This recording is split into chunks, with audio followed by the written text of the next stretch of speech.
유럽에서는 전통적으로 로마, 이탈리아, 또 프랑스, 스페인, 독일 이런 나라들이 강대국입니다. 유럽 대륙의 중심에 있고요. 언제나 군사력으로 또 풍요로운 경제력으로 또 그리스 같은 나라는 큰 나라는 아니지만 사상적으로 유럽 전체를 주도해 왔고 그 영향을 우리가 지금도 받고 있습니다.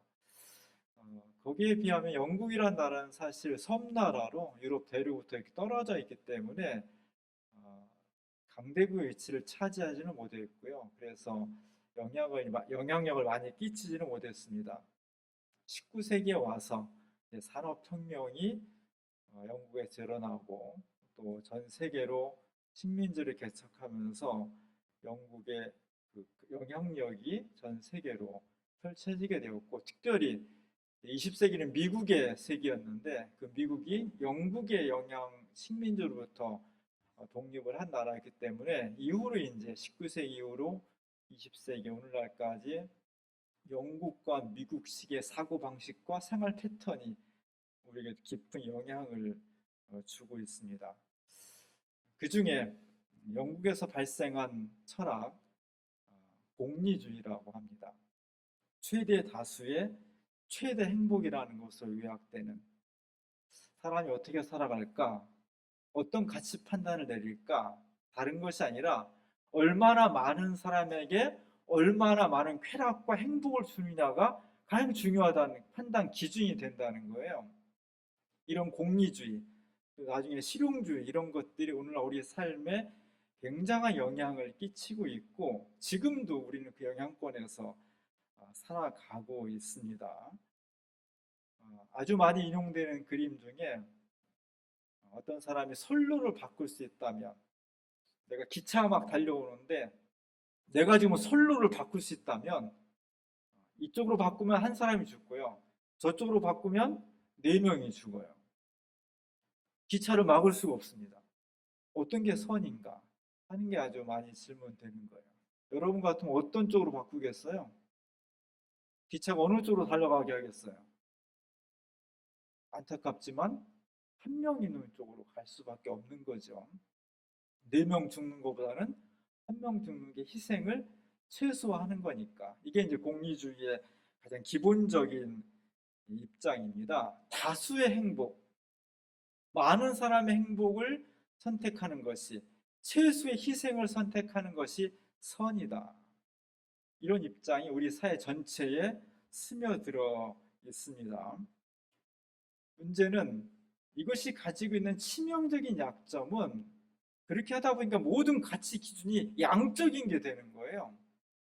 얼마나 많이, 얼마나 많은 사람에게 이것이 기준이 되다 보면 한 사람, 한 존재의 가치가 무시되어지는 그런 경향이 생길 수밖에 없는 겁니다. 묘하게도 이런 가치 기준이 민주주의의 기본 원리가 되는 거죠. 그렇죠? 그래서 아무리 어리석고 아무리 답답하고 아무리 무능하고 아무리 진실하지 못한 지도자라 하더라도 많은 사람이 선택하면 지도자가 되는 거예요. 민주주의에서는 정말 깊이 있고 정말 진지하고 정말 중요한 한 사람의 표하고 아무런 생각도 없이 그냥 툭 던지는 표하고 무게가 똑같은 겁니다. 이게 민주주의의 치명적인 약점입니다. 그래서 민주사회는 어떻게 하면은 한 사람, 한 사람이 자신의 권리와 책임을 진지하게 숙고하면서 시민의식을 가지고 행동하느냐, 결정하는 것이 중요한 과제가 되는 겁니다. 오늘 함께 읽은 예수님의 말씀은 이러한 다수가 차지하는 가치, 양적인 세계가 일반화되고 있는데 오늘날 세계는 다 영미식 사고니까 그런 세계 가운데에서 예수님은 다수만이 양적인 사고가 진리가 아니다라는 것을 그것만이 진리는 아니다라는 것을 선언해 주고 있는 겁니다. 너무나 잘 알고 있는 오늘 예수님의 비유죠. 잃은 양 한 마리의 비유. 100마리 양 중에서 한 마리가 길을 잃어갖고 사경을 헤매고 있는데 예수님은 선한 목자는 어떤 사람이냐? 그 한 마리를 찾아서 가야 된다는 거죠. 제가 주보에 여러분이 잘 보고 많이 익숙한 그림을 실었습니다. 양을 찾아서 목자가 계곡 밑에 팔을 뻗고 있습니다. 아슬아슬한 장면이죠. 이 목자는 지금 한 손으로는 바위를 간신히 잡고 있고요. 굉장히 위험합니다. 그리고 한 팔로는 저 밑에 있는 양을 손을 뻗쳐서 구하려고 최선을 다하고 있습니다. 몸무게가 완전히 낭떠러지로 몸무게가 쏠려 있죠. 그리고 손은 지금 뭐 바위를 잡고 있지만 저 바위가 부서질 수도 있고요. 손을 놓칠 수도 있고요.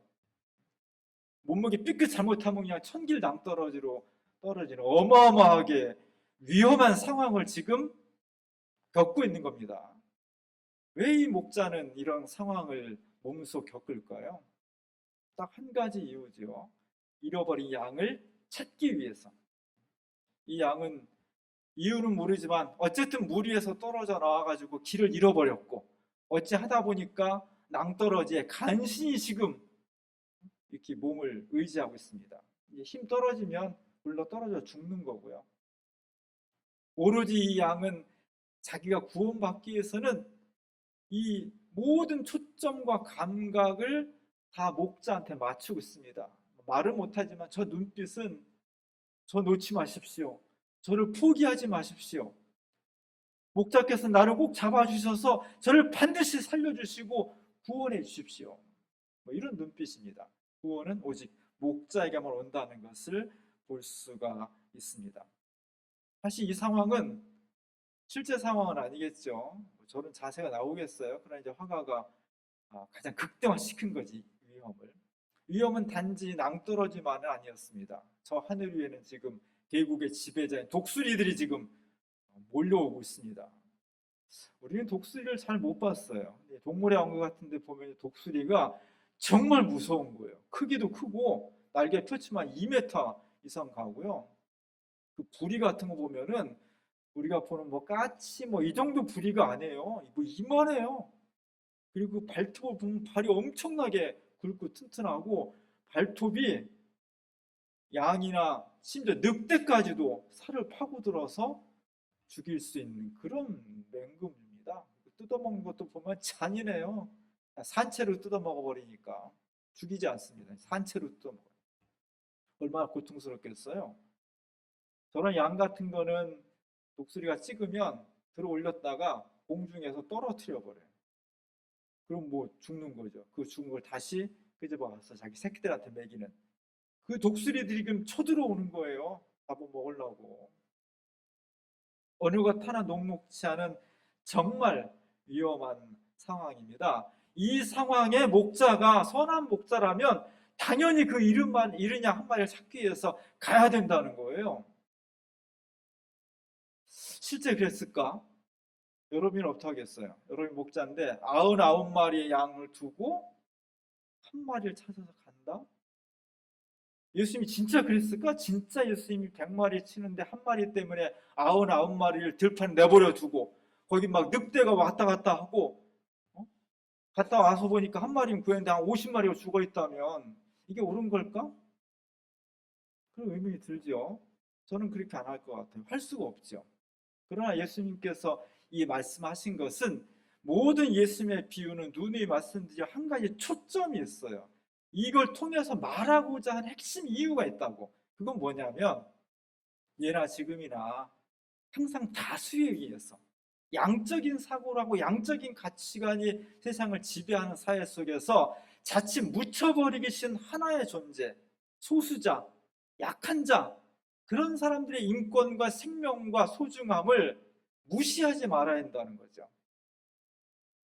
그것을 지켜내고 그것을 새롭게 만드는 것이 그의 역할이에요.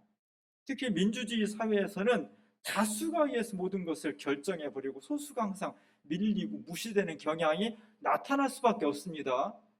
그러지 않으면 소수를 중요시 하다 보면 독재 국가로 전락하기 때문에 또 항상 다수를 중요시 여길 수밖에 없는 사회가 민주사회고 인류가 개발한 가장 그래도 이상적인 사회가 민주주의예요. 문제는 어느 것에나 완벽하지 않기 때문에 그 약점을 보완해 나가야 돼. 그것이 교회의 역할입니다. 교회는 우리 사회가 살고 있는 이 사회의 근본적이고 치명적인 약점을 보완하기 위해서 항상 소수자, 약자 이런 사람들의 권리와 생명을 존중히 하고 소중히 여기는 쪽으로 강조해 줘야 돼요. 예수님은 그 말씀을 하시고 있는 겁니다. 오늘 우리가 예배 후에 설교 후에 청소년들의 특강을 들으려고 합니다. 정말 소중한 강사님을 모셔서 오늘 청소년들이 뭘 고민하는지 어떤 상황에 놓여 있는지 그런 걸 한번 같이 생각해 보려고 해요. 청소년이나 어린이나 다 어떤 정책의 결정에 의해서 삶을 살아가는 겁니다. 근데 그 정책을 결정하는 건 다 어른들이 20세 이상의 어른들이 결정을 하기 때문에 청소년들이 자기 결정권을 가지고 있지 않은 거예요. 지금 우리도 옛날 청소년 시절을 돌아보면 사춘기 시절에 많이 방황하기도 하고 또 도전하기도 하고 혼란스럽기도 하고 아프기도 하고 상처도 많이 받고 원대한 꿈을 가졌다가 무너지기도 하고 이런 혼란스러운 그런 시기를 겪게 돼요.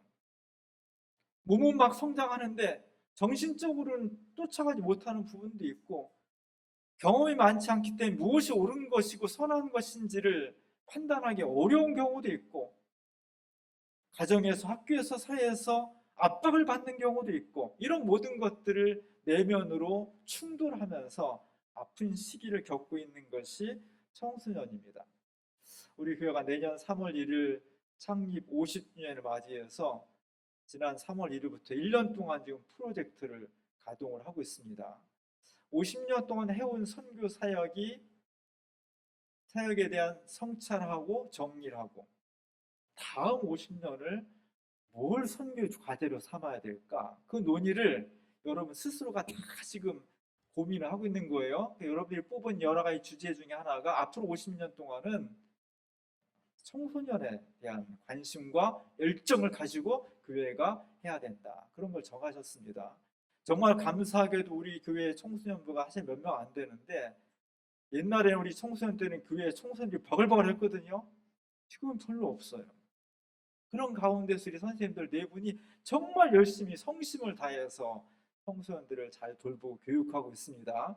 우리가 열심히 그 선생님들 돕고 교회 전체가 그 과제를 가지고 선교에 앞장을 서야 돼요. 그건 뭐냐면 교회 안에서나 우리 사회에서 상대적으로 약자로 취급받는, 별로 귀 기울임 당하지 않는, 사람들한테 이목을 끌지 못하는 소수에 속하는, 이른 양 한 마리에 속하는 그런 청소년들의 음성을, 그들의 아픔을, 그들의 호소를 얼만큼 잘 들어줄 수 있느냐가 대단히 중요한 것입니다. 오늘 예수님께서 말씀하신 우리 시대의 이른 양 한 마리는 누구냐? 여러 부류의 사람들이 있을 수 있지만 그 중에 중요한 것은 청소년입니다. 우리의 사랑하는 자녀들이기도 하고 다음 세대이기도 한 청소년들이 이른 양 한 마리처럼 우리가 다가오는데 그들의 음성을 들어주고 그들의 눈빛을 마주해주고 그리고 함께 마음을 나누고 삶과 역사를 새롭게 할 수 있을 때 우리도 행복할 수 있고 우리 세대가 더욱더 아름다울 수 있을 것입니다. 이 소중한 사역을 이른 양 한 마리를 찾으시는 예수님의 마음으로 잘 감당할 수 있는 주민교회가 될 수 있기를 주님의 이름으로 간절히 축원합니다. 기도하겠습니다. 이른 양 한 마리를 찾으신 주님, 우리 사회 속에서 힘없고 약하고 소수자인 사람들을 예수 그리스도의 이름으로 함께 방문하고 사랑할 수 있는 우리 교회가 되게 도와주옵소서. 특별히 우리가 50주년을 기념하면서 청소년을 우리 중요한 선교 과제로 선택을 했습니다. 오늘 소중한 선생님을 보내주셔서 오늘 우리 시대의 청소년들을 저희가 보다 잘 이해하고 그리스도의 사랑을 나누기 위해서 이야기를 잘 들을 수 있도록 도와주시고 깊이 고민하고 생각하면서 기도하면서 이른 양 한 마리 같은 청소년들을 예수 그리스도 이름으로 사랑하며 함께 나눌 수 있는 소중한 기회가 될 수 있도록 인도하여 주옵소서. 예수님의 이름으로 간절히 기도합니다.